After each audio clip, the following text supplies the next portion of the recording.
Thank you to the Ministry of Information, Science and Technology, MIST, and the Republic of Korea for hosting this forum and inviting me to make a few remarks. We are living through a time of great difficulty. The COVID-19 pandemic has caused suffering, disruption worldwide on a scale that none of us could have predicted this time last year. But at the same time, the heating of our planet and the climate disruptions has continued apace. Greenhouse gas concentrations in the atmosphere are at record levels and continue to increase. The world is set to see its warmest 5 years on record and is not on track to meet the Paris Agreement targets to keep global temperatures increase well below 2 degrees centigrade above pre-industrial levels, much less to 1.5 degrees. Any dip in emissions caused by the lockdowns will not last without our concerted efforts towards systemic shifts in our economies and our societies. More than ever, we need long-term, inclusive, climate-friendly solutions to tackle the climate crisis and to achieve the Sustainable Development Goals. To deliver these solutions, we need to prioritize a green recovery from the pandemic. The upcoming UNEP emissions gap report, in fact, will tell us that a green recovery that focuses on climate solutions can bring us, by 2030, close to a 2-degree pathways. In this regard, the Republic of Korea's Green New Deal is hugely welcome. I applaud President Moon Jae-in and the government for being one of the trailblazers, choosing to recover better rather than returning to the old polluting ways. Now, please allow me to make 3 quick points relevant to our discussion today. My first point is that climate technologies are one of the smartest investments that we can make to recover better. Investing in climate-friendly technologies is an investment in jobs and skills that will be critical as the world transitions to a sustainable economic model. Some investments, such as those improving energy efficiency in homes, boost local employment while delivering significant cost emissions reductions. Many of the investments needed to ensure the green recovery will be proven technologies with which the Republic of Korea is familiar, such as solar and wind energy systems, green buildings, smart grids, electric vehicles, and efficient appliances. Particularly relevant to the Republic of Korea, given its auto industry, are more advanced electric vehicles and batteries. Equally is energy efficiency of appliances, as the Republic is a major manufacturer of air conditioning units, refrigeration, lighting, and consumer electronics. In this context, the Kigali Amendment is critical not only to phase down the climate warming gases controlled under the amendment, which can bring massive climate benefits, but also because this amendment offers an opportunity to deliver major additional benefits in the energy efficiency of cooling equipment. Energy efficiency overall can deliver 40% of the emission cuts needed for the Paris Agreement goals. And so, all countries need to ratify the amendment as soon as possible. We must also pursue other, perhaps lesser known, climate technologies. One such is district energy. We know that district energy systems, heat and cooling through a network of pipes connected to a central power source, can be vital for energy supply, for heating and cooling. They are more efficient than individual systems and can reduce the primary energy for heating and cooling buildings up to 50%. The current pipeline on projects receiving support by the District Energy in Cities initiative could save 18 million tons of CO2 equivalent over the next 20 years. It would also be remiss of me not to mention nature's technology and nature's infrastructure, which has been regulating the climate for millennia after all. To give one example, renaturing cities can make huge positive effect, a huge difference in fighting climate change. Adding trees, green roofs, and walls can let nature cool cities, reducing the need for powered cooling and easing air pollution. Cities such as Medellin in Colombia have shown how this works. We need to find ways to let nature do the job. My second point is that we need to increase finance for innovation that identifies and scales up new technologies. It's no surprise to this audience that many climate-friendly technologies exist, but access to finance remain a challenge to deploying them at scale. Governments and international organizations can help overcome these challenges and drive down the cost of climate-friendly technologies.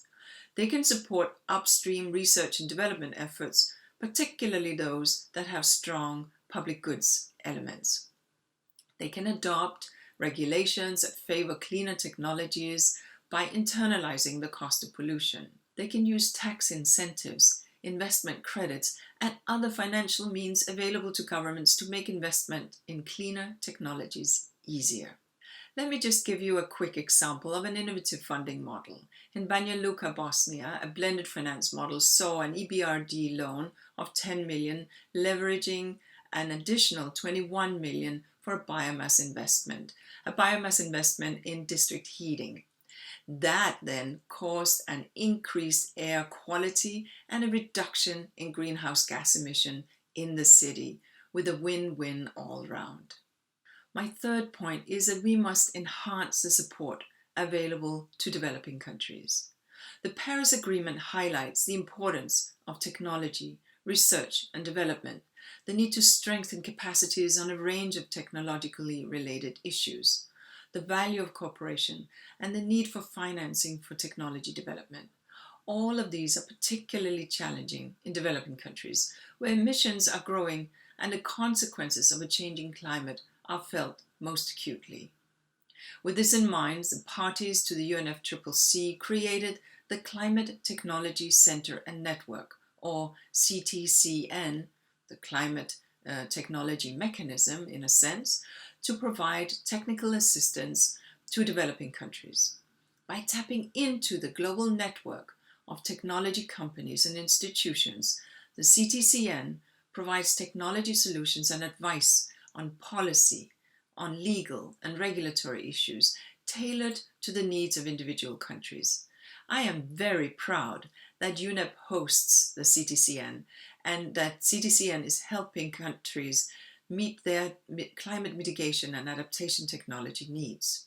The Republic of Korea is home to the Green Climate Fund, and we're very pleased that it will soon be home to the CTCN Partnership and Liaison Office that will strengthen the links between climate technology and climate finance.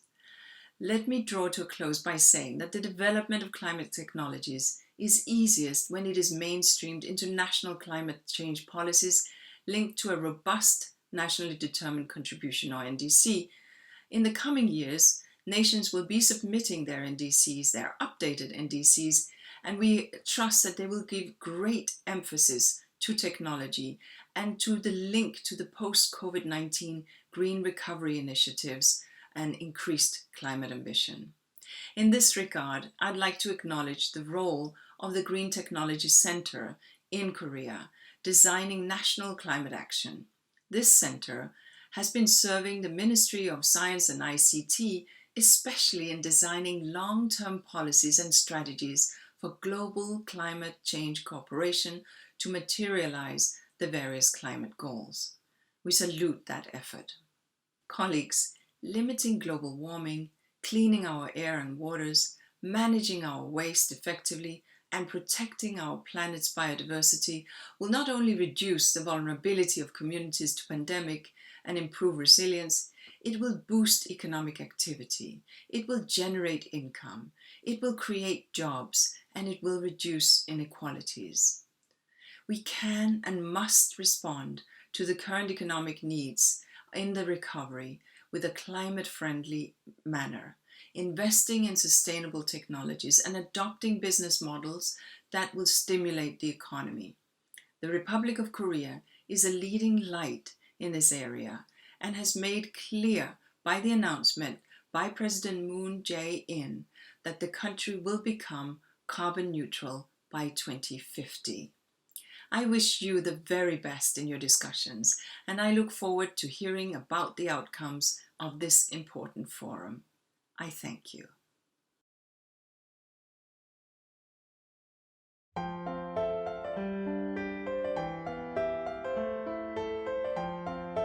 Your Excellencies, dear participants, ladies and gentlemen, on behalf of the Green Climate Fund, it is a privilege to take part in the 2020 Global Forum on Green Cooperation Strategy. The mandate of the Green Climate Fund is to foster a paradigm shift towards low emissions, climate resilient development in developing countries. As part of GCF's ongoing actions to help drive this paradigm shift, it supports and scales up innovation to create green, inclusive markets. The adoption of a new technology is an essential element of any comprehensive response to climate change.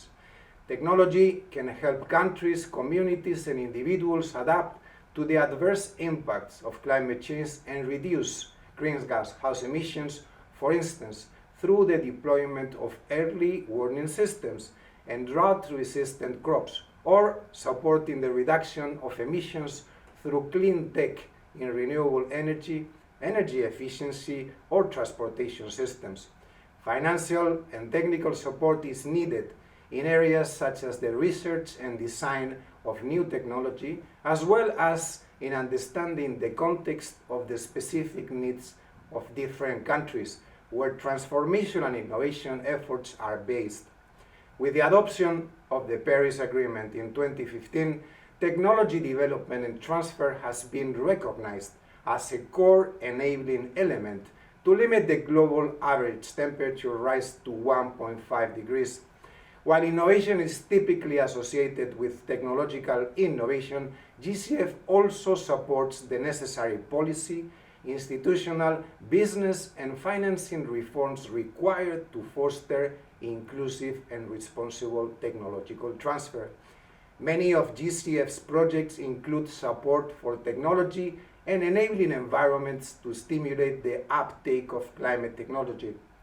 To illustrate this point, I would like to refer to a concrete example, the Espejo de Tarapacá, Mirror of Tarapacá, a GCF-supported renewable energy project in Chile. This project was launched last April and is funding what will be the world's largest hydropower station using seawater, providing a vast energy source and making more fresh water available for drinking water and agriculture. Located in the Tarapacá Desert, this project combines a 561 megawatt photovoltaic solar plant that provides power during the day and a 300 megawatt pumped storage hydroelectric facility that generates electricity at night, using the Pacific Ocean at its lower reservoir and a natural geographical feature as its upper reservoir. Intermittency and storage requirements are key bottlenecks to increase the share of renewable energy in the electricity mix. By producing power 24/7, this groundbreaking initiative resolves the problem associated with intermittent renewable energy by transforming it into a continuous base load source using natural features for storage. By making a 60 million first loss equity investment in the project prior to having a power purchase agreement PPA in place, GCF is de-risking the investment and aims to unlock the remaining $1 billion investment from other financiers, including MUFG, Japan's largest bank.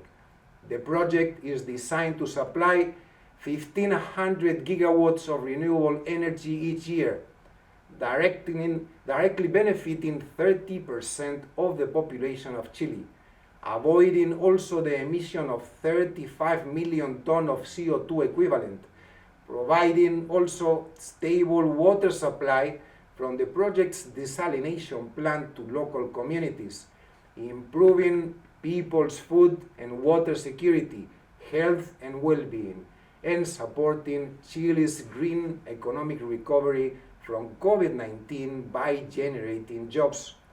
An innovative community participation process was adopted during the project design phase to meet GCF's environmental and social safeguards, indigenous people policy, and gender policy. Face-to-face visits were organized to every house in affected communities to introduce the project at a personal level.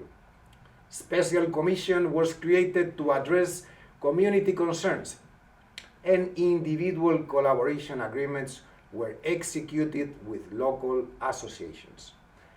Additional programs were identified to ensure that men and women have equal access to the project's benefit and decision-making processes. This is an example, ladies and gentlemen, on how GCF is working to ensure that the human element is placed front and center of this application of innovative technology to tackle climate change. This model, which combines technological innovation with strong community engagement, can be replicated in other suitable locations, particularly in Africa and Latin America. The key to successful climate action is combining innovations in different fields: technology, finance, and social policy. Only in this way we can work together to step back from the precipice of the climate emergency. Innovation holds great promise to break trends and achieve inclusive and sustainable growth. However, to achieve this goal, integrated policy development will be critical to steer these new technologies towards sustainable development. Thank you very much for your attention.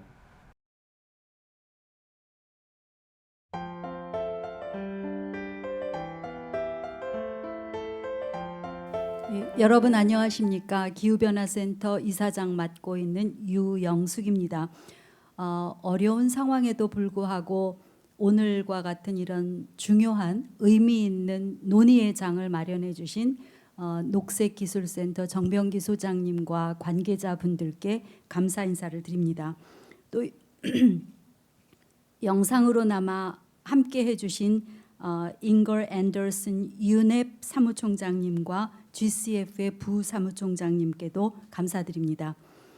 저는 오늘 포스트 코로나 시대와 신기후 체제를 앞두고 우리나라와 세계가 나아가야 할 그런 기후기술 협력의 확산 전략에 대해서 말씀드리고자 합니다. 2015년 12월 우리는 기후위기 대응에 있어서 매우 중요한 그런 약속을 했습니다. 바로 파리 협정인데요. 파리 협정을 통해서 우리는 새로운 의지를 다짐한 바 있습니다. 저도 그 시기에 현장에 있었는데요. 이 파리 협정은 바로 선진국과 개도국이 모두 온실가스 감축에 의무를 지는 그런 의미입니다. 이는 매우 각별한데요. 그 기후 위기라는 그런 중차대한 글로벌 위기에 맞서서 전 지구적인 차원에서 서로 협력을 도모해야 한다는데 197개 당사국들이 합의를 한 그런 것입니다. 특히 우리는 파리 협정 제10조에 주목을 할 필요가 있습니다. 이는 기후기술 개발과 이전의 중요성을 강조하고 있습니다. 선진국과 개발도상국의 그 기후기술 협력을 통해서 기후 위기로부터 빠른 회복을 추구하고자 함이고요. 또 온실가스 감축을 이룸으로 해서 기후 위기를 완화하고자 하는 그런 의미입니다. 파리 협정이 체결된 지 5년이 지났습니다. 신기후 체제를 앞두고 있는 전 세계는 또 다른 그런 위기에 직면했습니다. 바로 코로나 대유행인데요. 2020년 11월 25일 기준으로 전 세계 확진자는 6천만 명이 넘었습니다. 코로나19로 인한 사망자는 141만 명에 이릅니다. 누적 확진자 상위 5개 나라는 여기 보시는 것 같이 미국, 인도, 브라질, 프랑스, 러시아의 순으로 지금 진행이 되고 있습니다. 세계 곳곳은 봉쇄되었고 경제는 멈추었습니다. 국제통화기금 IMF는 2020년 세계 경제가 1930년도 대공황 때 이후로 최악의 경기 침체를 겪을 것이라고 전망하고 있습니다. 한편 기대 밖의 효과도 발생하고 있습니다. 에너지에 대한 수요가 급감했습니다. 이는 코로나19로 인해서 이동 제한과 또 소비 심리가 위축되었기 때문인데요. 국제에너지기구 IEA는 석유를 비롯한 석탄가스 원자력 에너지에 대한 수요가 감소하면서 이산화탄소 배출량이 전년 대비 8% 정도 감소할 것이다 라고 전망을 하고 있습니다. 하지만 과학자들은 다시 우려를 하고 있습니다. 코로나19 이후에 경제가 회복되면서 전 세계 온실가스 배출량이 다시 급격히 증가할 것을 우려하기 때문입니다. 실제로 우리는 경제 대공황, 2차 세계대전, 석유파동 금융위기 등 역대 글로벌 위기를 겪으면서 그 이후에 경기가 회복되는 과정에 온실가스 배출량이 급반등하는 것을 수차례 목격해왔기 때문입니다. 기후위기와 코로나19 팬데믹, 경기 침체와 같은 그런 다중위기를 겪고 있는 세계는 과거의 그 과오를 되풀이하지 않고 지속 가능한 미래를 만들기 위한 각자의 전략을 추진하고 있습니다. 바로 친환경 산업 및 기술에 대한 투자 확대입니다. 대표적으로 유럽은 2050년 세계 최초의 탄소 중립 대륙이라는 비전을 제시를 했습니다. 약 1조 유로 규모의 자금을 투입한 그린 딜을 구상하고 강력하게 추진을 하고 있습니다. 미국 역시 조 바이든 당선인을 필두로 한 그 민주당은 2050년 탄소 중립 선언과 함께 그린 뉴딜에 약 향후 4년간 2조 달러의 투자를 고려하고 있습니다. 우리 정부 또한 과감한 도전을 선언했습니다. 지난 7월 정부는 디지털 뉴딜과 그린 뉴딜을 두 축으로 하는 그런 한국판 뉴딜 계획을 발표를 했습니다.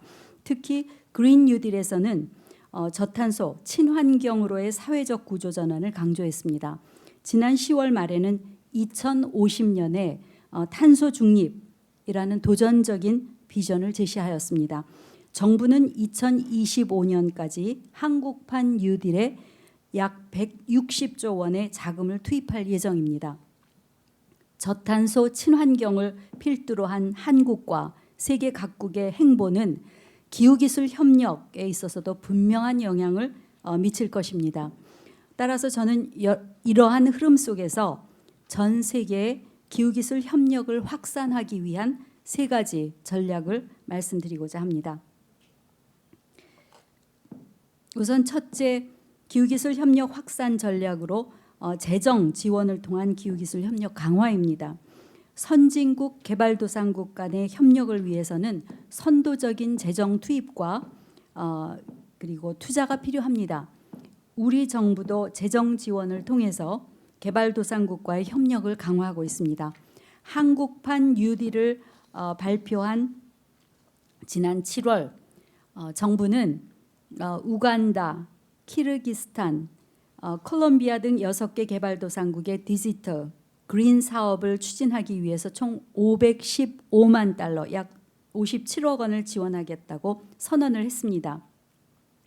잘 아시겠지만 우리 한국은 1950년대 개발 원조를 받던 나라였습니다. 그러나 2020년 현재 연간 3조 4천억 원, 약 30억 불 정도 이상의 재정을 지원하는 그런 공여국으로 발돋움을 했습니다. 그리고 이 슬라이드에서 보시는 바와 마찬가지로 2014년부터 꾸준히 ODA 예산 규모를 늘려오고 있습니다. 둘째, 기후기술 협력 확산 전략은 다양한 주체의 참여입니다. 기후기술 협력 확산을 위해서는 앞서도 말씀드렸듯이 튼튼한 재정이 기반되어야 합니다. 하지만 재정 지원을 위한 그 모금에 있어서 비단 중앙정부의 역할로만 볼 수는 없습니다. 예를 들어서 녹색 기후기금에 대한 재정 지원은 각국 정부에 의해서만이 이루어지지 않고 있습니다. 이 슬라이드에서 보시는 것처럼 프랑스의 파리, 또 벨기에 브뤼셀, 왈로니아, 플란더스 등 세계 곳곳에 지방 정부가 주체가 되어서 기후 협력 기금 마련에 동참을 하고 있습니다. 재정 지원 이후에 프로젝트 개발 및 이행에 있어서도 민간의 참여가 두드러집니다. GCF의 34개 프로젝트는 민간에 의해서 운영이 되고 있습니다. 이는 전체 프로젝트 중에 약 38%에 해당을 합니다. 기후기술 협력은 국가, 지자체, 산업계와 학계를 비롯한 민간의 다양한 주체에 의해서 실현되어야만 합니다. 협력의 주체가 보다 다양해질수록 협력의 범위 또한 더욱 넓어질 수 있기 때문입니다. 한 가지 사례를 말씀드리겠습니다. 시민사회의 저희 기후변화센터는 글로벌 기후변화 대응 파트너로서 CDM 사업을 통해서 다양한 주체와의 협력을 실현하고 있습니다. 저희 기후변화센터가 개발도상국에서 추진 중인 쿡스토브 사업은 온실가스 감축을 통한 기후변화 대응은 물론 현지 주민들의 삶의 질을 개선함으로써 SDG 달성에도 기여를 하고 있습니다. 저희 센터는 특히 가나, 미얀마 정부 그리고 쿡스토브를 제작하고 보급하는 현지 기업 간의 브릿지 역할을 수행하고 있습니다.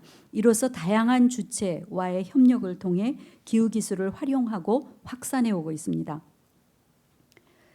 기후기술 협력 확산을 위한 마지막 전략은 ICT 전략, 즉 디지털 혁신입니다. 이는 특히 우리나라가 강점을 지니고 있습니다. 한국은 ICT 보급 부문 세계 1위입니다. 세계 최고 수준의 디지털 역량을 갖고 있습니다. 이미 이전에 보급되던 기후기술에 ICT가 접목된 ICT 기반의 기후기술은 계속해서 발전하고 있습니다.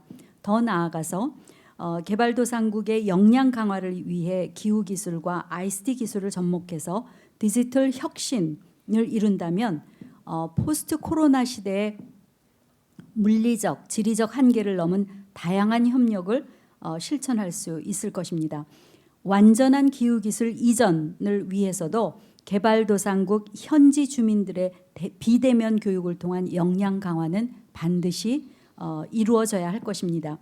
이는 곧 IT 강국인 우리 대한민국이 글로벌 기후기술 혁신을 선도하는 그런 중심 국가가 될 수 있다고 생각합니다. 기후기술 협력에 있어서 한국은 선도적인 리더십을 보여줄 수 있습니다. 이미 앞서 긍정적인 리더십을 발휘한 적이 있습니다. 바로 작년 9월 UN 기후행동 정상회의에서였는데요. 초국가적인 협력과 공동 대응으로 지구촌 대기질을 개선하자는 그런 취지였었습니다. 매년 9월 7일을 푸른 하늘을 위한 세계 청정 대기의 날로 제정할 것을 우리나라가 제안을 했고요. UN 공식 기념일로 제정을 이끌어냈습니다. 선도적인 재정 지원과 다양한 주체들의 협력, 또 ICT를 기반으로 한 혁신적인 인재 개발을 통해서 한국은 기후기술에 있어서의 선한 영향력을 전 세계로 확대할 수 있을 것입니다. 궁극적으로는 2050년 넷 제로 달성을 위한 여정을 가속화할 수 있을 것으로 생각합니다. 우리 모두의 지속 가능한 미래를 위해서 지금 서로 간의 더욱 깊은 연대와 협력이 필요한 때입니다. 여러분, 한국의 GTS를 필두로 하는 그런 기후기술 협력 확산에 관심을 많이 기울여 주시고 적극적인 참여를 부탁드리겠습니다. 여러분 대단히 감사합니다.